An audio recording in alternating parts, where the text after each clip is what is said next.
안녕하십니까. 맨눈으로 세상 흐름을 자세히 분석해드리는 와이타임즈 정세 분석의 추부길입니다. 우크라이나를 두고 미국과 러시아가 첨예하게 대립하고 있는 가운데 시리아에서 미군과 러시아군이 직접 충돌할 가능성이 높아지면서 전 세계가 주목을 하고 있습니다. 미국의 CNN은 미국 시간으로 16일 이런 보도를 했습니다. 러시아가 이번 주 초에 시리아 동남부 일대에서 미국의 협조 중인 지역 세력을 공습할 것이라고 경고했다 그러면서 미군이 그 지역에서 철수해야 한다고 통보했다. 이렇게 보도를 한 겁니다. 이건 우크라이나 전쟁으로 긴장이 고조되고 있는 상황에서 자칫 이 중동 지역에서 미군과 러시아가 충돌할 가능성도 배제할 수 없다는 점에서 눈길을 끌고 있습니다.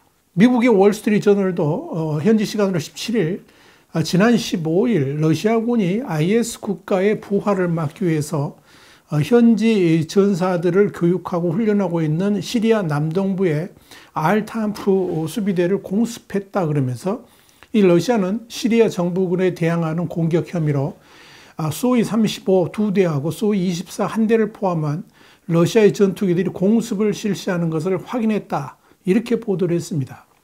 월스트리트저널은 그러면서 이 러시아군이 미군에게 사전 공습을 경고해서 미군의 직접적인 피해는 없었지만 이 시리아에서의 미군의 활동을 러시아가 적극적으로 제지하려는 의도가 분명해 보인다. 이렇게 전했습니다. 문제는 이 시리아 문제에 러시아가 적극적으로 개입하면서 미국과의 충돌 위험이 점점 커지고 있다는 점입니다.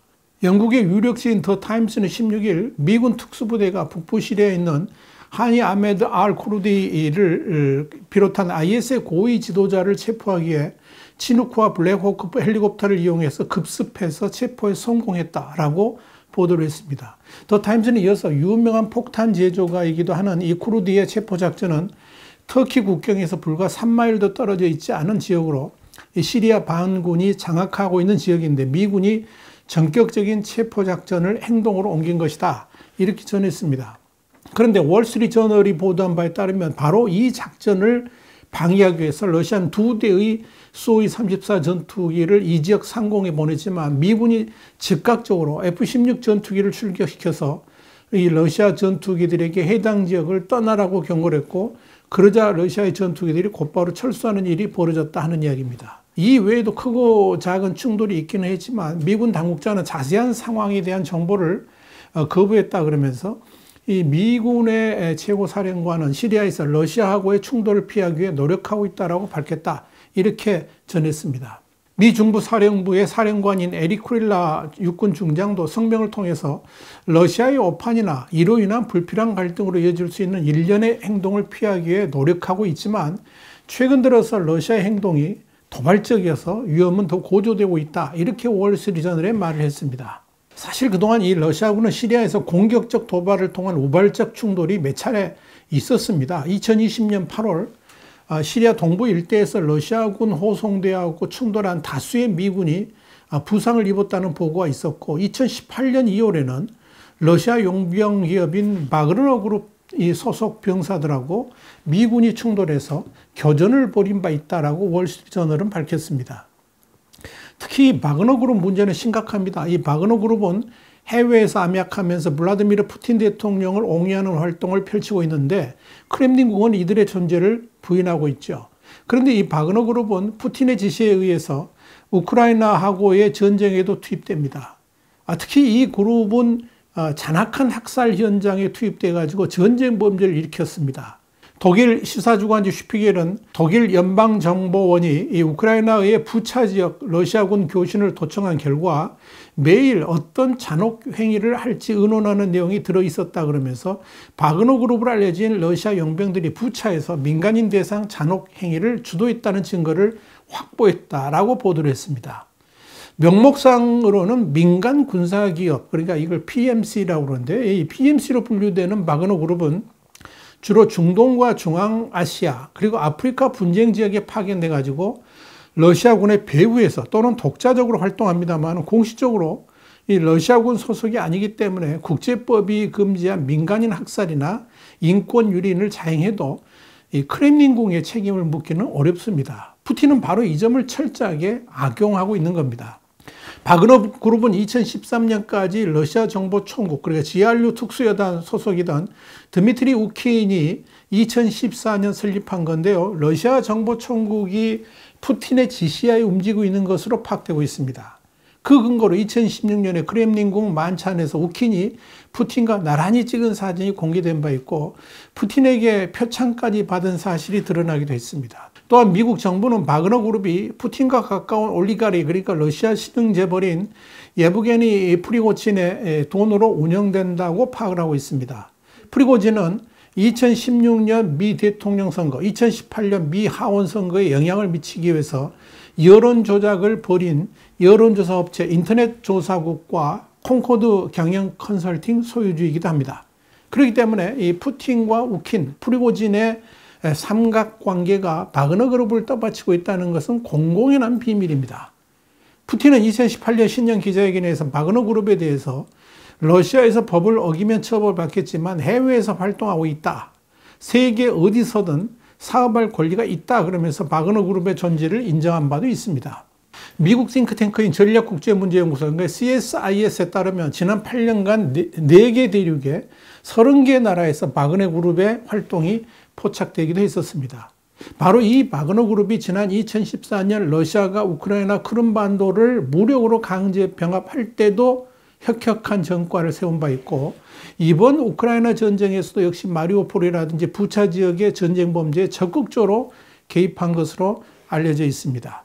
바그너 그룹은 이 우크라이나에 1000여 명을 투입했고 이들 가운데 일부는 볼도미르 젤렌스키 우크라이나 대통령 암살 임무를 띠고 키우에 잠입했지만 실패한 것으로 알려졌습니다. 그 바그너 그룹이 지금 시리아에서도 러시아를 대신해서 시리아 정부를 돕고 있고 이들이 미군과 종종 충돌하는 일이 벌어지고 있다 하는 이야기입니다.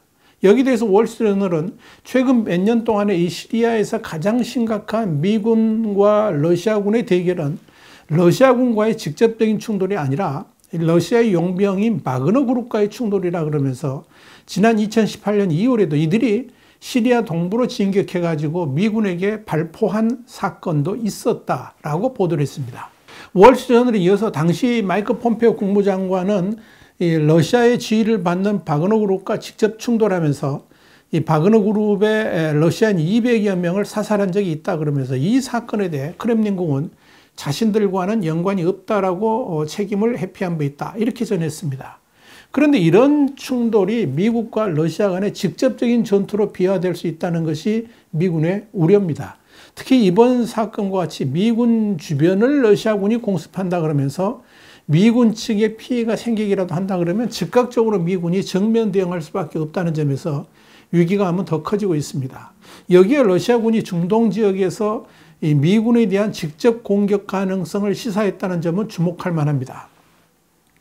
여기에 대해서 CNN은 미 국방부 관리들의 말을 인용해서 러시아가 이번 주 초에 시리아 동남부 일대에서 미국의 협조 중인 지역 군벌 세력을 공습할 것이라고 경고했다 그러면서 러시아군은 미군 주둔기지가 인근에 있다며 미군이 그 지역에서 철수해야 된다라고 통보했다라고 보도를 했습니다. 이 통보는 미국과 러시아 양군이 직접 충돌 가능성을 막기 위해서 운영 중인 핫라인을 통해 전달됐다. 이 CNN은 그렇게 전했습니다. 그런데 문제의 심각성은 러시아군이 중동 지역에서 보복을 걱정하지 않고 언제든 미군을 공격할 수 있다는 도발적인 메시지를 보냈다 하는 점에 있습니다. 그렇다면 왜 시리아에서 미군과 러시아군이 정면 충돌할 수 있다고 보는 것일까요? 미국이 시리아에 대해서 관심을 갖는 것은 시리아의 민병대가 이라크 북부 쿠르드 자치구역 에르벨에 있는 미군 기지를 겨냥한 로켓포 공격 등을 가하면서 미군의 작전을 방해함과 동시에 미국의 우방국들을 공격하고 있기 때문에 그렇습니다. 그래서 바이든 대통령은 취임 후 첫 번째 대외 군사활동으로 지난해 1월 25일 이슬람 시아파 맹주 이란의 지원을 받는 시리아의 민병대에 대한 공습을 전격 단행한 바도 있습니다. 특히 시리아는 독재자 바샤르 알 아사드에 의해서 벌어진 내전을 통해서 군대를 동원해 학살한 전범이죠. 39만에서 59만 명에 이르는 국민들이 숨지고 510만 명 이상이 국외에서 난민으로 또 760만 명이 넘는 사람이 국내에서 실향민으로 떠도는 인도주의 재앙의 원인 제공자이기도 합니다. 바로 이 정권을, 이런 잔악한 정권을 러시아의 푸틴이 적극 옹호하면서 뒤를 봐주고 있습니다. 중국 또한 시리아의 독재 정권 유지를 위해서 적극적으로 힘을 보태고 있습니다. 러시아는 최근에도 우크라이나에서 탈취한 곡물을 시리아로 빼돌렸다가 미국의 유성에 의해서 적발된 적이 있죠.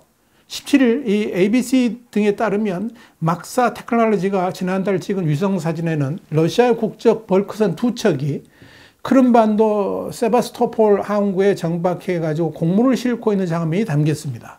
그리고 며칠 후에 찍은 위성사진에서는 이 선박들이 시리아에 정박해서 곡물을 트럭으로 실어 나를 준비를 하고 있는 모습이 포착됐습니다. 러시아가 점령지인 우크라이나 수확한 곡물을 부당하게 빼돌린다는 이 우크라이나 농업계의 주장을 뒷받침하는 정황이 나온 것입니다. 이런 시리아를 미국은 응징하고 러시아는 바로 그 시리아를 보호하기 위해서 미군에 대항하려고 하고 있는 것입니다. 이렇게 시리아에서도 미군과 러시아군의 충돌 위기는 갈수록 고조되고 있습니다. 와이타임 정세 분석이었습니다. 다음 시간에 다시 뵙겠습니다. 감사합니다.